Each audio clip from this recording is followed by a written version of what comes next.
This wasn't supposed to happen here. Not on this stage. Not in this room. And certainly not at an event built around the language of dignity, unity, and moral gravity. But before we continue, please don't forget to like, subscribe, and turn on the notification bell for updates. For a few seconds, it almost worked. The lights were right. The applause was polite. The cameras framed the moment the way they always do, close, flattering, controlled. And then something shifted. Not loudly at first. Not dramatically. Just enough to feel wrong. Have you ever been in a room where you can sense the mood turning before anyone says a word? That's what witnesses describe. A hesitation. A delay where applause should have landed but didn't. A kind of collective breath being held. And then, from somewhere off to the side, a sound that didn't belong. A boo. Short. Sharp. Almost testing the space. What happened next wasn't chaos. That's important. It wasn't a shouting match or a sudden eruption. It was slower than that. More unsettling. The kind of moment where decorum and emotion collide, and no one is quite sure which one is going to win. This was the 2026 MLK Junior Beloved Community Awards, a ceremony designed to honor service, reconciliation, and moral leadership. A place where applause is usually guaranteed, disagreement muted by respect for the setting itself. Which is why what unfolded there mattered far beyond one person, one speech, or one night. Because when that room turned, it wasn't just reacting to words being spoken at the podium. It was reacting to something heavier. Something unresolved. On camera, you see fragments. A tightened expression. A pause that lasts a beat too long. A glance toward the audience that lingers, searching for something familiar. Affirmation, perhaps, and not quite finding it. Off camera, according to multiple attendees, the tension was thicker. Security staff exchanging looks. Event organizers frozen between protocol and panic. No clear playbook for what to do when a safe room stops being safe. And then there were the tears. Not dramatic. Not theatrical. Human. The kind that come when composure fails faster than expected. When the distance between public image and public reaction collapses in real time. Some in the audience shifted uncomfortably. A few clapped harder, as if trying to correct the moment. Others didn't move at all. So here's the question. And it's not a simple one. Was this cruelty? Was it accountability? Or was it something else entirely? A warning that certain narratives no longer land the way they once did? Because what makes this moment so difficult to dismiss is not that it happened, but where it happened. A stage built on moral symbolism became, for a brief and uncomfortable stretch, a mirror reflecting public doubt. And mirrors don't shout. They just show you what's there. In the hours after, statements were drafted. Explanations were weighed. Silence was chosen in some places, carefully worded concern in others. But inside that room, before any spin could take hold, something irreversible had already occurred. The applause didn't just fade. It failed to arrive. And that raises a far more uncomfortable question. One that has nothing to do with heckling and everything to do with why the room was ready for it in the first place. Because the booing wasn't the beginning. It was the signal. And once you understand what primed that moment, the rest of the night starts to look very different. So what primed that moment? That's the part that doesn't show up in the viral clips. Not in the shaky phone footage. Not in the cropped headlines that came later. You have to rewind mentally, not to that night, but to the atmosphere surrounding it. Here's a question worth sitting with for a second. How does a room decide, almost collectively, that it's no longer going to play along? Because by the time the first boo broke through, the decision had already been made. Not formally, not consciously, but emotionally. And emotions, once they line up, don't need instructions. Several attendees described the early minutes of the ceremony as oddly stiff. Polite, yes. Respectful, technically, but restrained in a way that felt guarded. People clapped, but they didn't lean forward. They listened, but they didn't nod along. The energy wasn't hostile. It was cautious. Like a room that had already rehearsed disappointment and was waiting to see if it would be confirmed. That's important, because when a crowd is genuinely supportive, it fills in gaps. It forgives awkward phrasing. It bridges pauses with applause. This crowd didn't do that. It left space. And silence, in a setting like this, is never neutral. Then came the moment everyone now rewinds to. The pause before the boos. The fraction of a second where a few people looked around, almost asking permission with their eyes. Am I hearing this right? Is this happening? And when no one shut it down, not immediately, the sound spread. Not like an explosion, more like a crack traveling across ice. Some boos were loud. Others weren't even boos at all. Just audible disapproval. Murmurs. Sharp exhales. That low, unmistakable noise a crowd makes when it's rejecting something without fully owning it yet. And here's where the contradiction deepens. This wasn't a hostile crowd in the traditional sense. These were donors, activists, community leaders, people accustomed to restraint, people who understand optics, which raises an uncomfortable possibility that this reaction wasn't impulsive but pent up. Ask yourself this. When people who usually stay quiet suddenly stop doing so, what pushed them there? Security didn't rush in. Not at first. Hosts didn't cut the mic. Cameras hesitated, then pulled wide, as if hoping the moment would resolve itself. It didn't. Instead, it stretched. Those seconds where everyone realizes the script has slipped, but no one knows how to improvise without making it worse. And in that stretch, something subtle happened. Sympathy and discomfort started competing with each other. You could see it on faces. Some looked genuinely pained. Others looked resolute. A few looked almost relieved. As if something they'd been holding back was finally being expressed out loud. That's when the tears appeared. Not as a performance, as a rupture. And for a brief moment, the room didn't know how to respond to that either. Because tears usually reset the balance. They soften judgment. They demand empathy. But here, empathy didn't fully land. Not because it wasn't there, but because something heavier was sitting underneath it. So what was it? Why did a crowd trained in decorum let this happen? Why didn't the applause rush in to drown out the dissent? And why did the reaction feel less like outrage and more like a verdict that had been quietly forming for a long time? Because if this was just about a speech, it would have passed. But it wasn't. And the truth is, by the time she stepped away from the podium, the room wasn't reacting to that night at all. It was reacting to everything that came before it. And once you start pulling on that thread, the entire event begins to look less like a shock and more like an inevitability. If you're looking for a single sentence that explains why that room was already tense, you won't find it. That's the problem. There wasn't one breaking scandal. No last-minute revelation scrolling across phones. What existed instead was something harder to confront: accumulation. Let me ask you this. When does goodwill expire? Not officially. Not with a press release.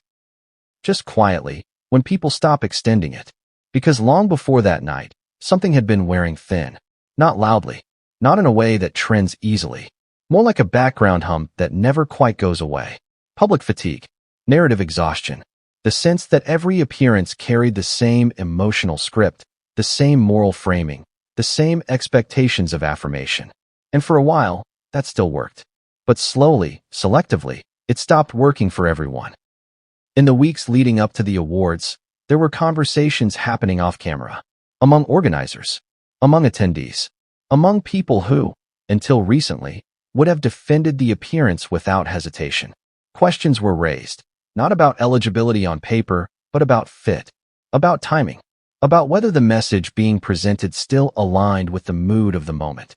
None of those concerns made headlines. They weren't dramatic enough. They didn't need to be. They lingered in side conversations, in emails that stopped short of objections, in phrases like optics and risk assessment. The kind of language institutions use when they feel uncertainty but don't yet know how to act on it. And here's the contradiction that matters. The more carefully the event was framed as morally significant, the higher the expectations became. When you step onto a stage that symbolizes reconciliation and collective trust, people don't just listen to what you say. They measure it against everything they think they already know about you. That measurement isn't always fair, but it is real. Some critics had been vocal for months. Others weren't critics at all, just former supporters who felt disengaged. Not angry, just unconvinced. And disengagement is dangerous because it removes the instinct to protect. It turns applause into a choice instead of a reflex. By the time guests took their seats, that dynamic was already in play. You could feel it in the way people scanned the room, in the way applause started and stopped too quickly. In the absence of that collective warmth these ceremonies usually generate without effort. Then consider this, and it's uncomfortable. Several people I spoke to afterward said they assumed any dissent would be drowned out, that the room's decorum would self-correct, that even if someone objected, the weight of the institution would smooth it over. That assumption failed. And when it did, it exposed something deeper. The institution didn't fully control the narrative anymore. The audience did. Once that realization hit, everything tightened. Every pause felt longer. Every reaction felt magnified. Sympathy didn't disappear, but it no longer held exclusive power. It had to compete with skepticism, and skepticism doesn't clap on cue. This is where the story stops being about a single individual and starts being about public stages themselves. About what happens when symbolic platforms meet audiences who no longer feel obligated to participate in the performance. Because if this moment had been entirely unexpected, it would have been shut down quickly, corrected, contained. Instead, it was allowed to breathe. And that suggests something far more unsettling, that some people in that room were waiting to see how far it would go. And next, we have to talk about what happened after the tears. When the applause still didn't come the way it was supposed to. What happened after the tears is the part almost no one talks about. Not because it wasn't captured, pieces of it were, but because it didn't fit cleanly into any narrative people were comfortable with. Tears usually bring resolution. They draw a line under the moment. This time, they didn't. There was a pause, an awkward one, the kind where people instinctively look for a cue, a host stepping forward, a swell of supportive applause, something to signal that the room had decided how it felt. That signal never fully arrived. Yes, there was clapping, but it came in pockets, uneven, hesitant, too late to reset the emotional balance. And the boos, while quieter now, hadn't vanished either. They lingered like an aftertaste, not loud enough to dominate, but present enough to be felt. Think about that for a second. How often do you see a room refuse to emotionally unify after visible distress? That refusal matters more than the heckling itself, because at that point, the crowd wasn't reacting anymore. It was choosing not to rush in and save the moment, choosing not to pretend this was just a misunderstanding that could be smoothed over with applause and platitudes. And that choice created a vacuum. Inside that vacuum, the exit happened. Not dramatic, not announced. A quiet withdrawal from the podium, guided by staff who looked composed but strained. The kind of composure that suggests plans are being rewritten on the fly. Here's what's striking. No one stopped her. No one tried to stretch the moment into redemption. No extended ovation. No hurried reframing from the stage. The program moved on, but the energy didn't recover. According to multiple attendees, the rest of the ceremony felt subdued. Shorter speeches, fewer standing ovations, an unspoken awareness that something foundational had cracked. And then came the silence afterward. Not just that night, but the next morning. The statements that didn't arrive. The social accounts that went quiet longer than expected. The careful wording from organizers that acknowledged a difficult moment, without assigning blame or offering clarity. Silence is rarely accidental at this level. It's chosen when speaking risks confirming what people are already starting to suspect. Because here's the uncomfortable possibility no one wanted to address publicly. That this wasn't a PR failure in execution, but a misreading of the room entirely. That the emotional contract between speaker and audience, the assumption of goodwill, had already expired, and no one wanted to be the first to say it out loud. Ask yourself this. If the room had still believed, really believed, wouldn't it have stepped in? That question is what makes this moment linger.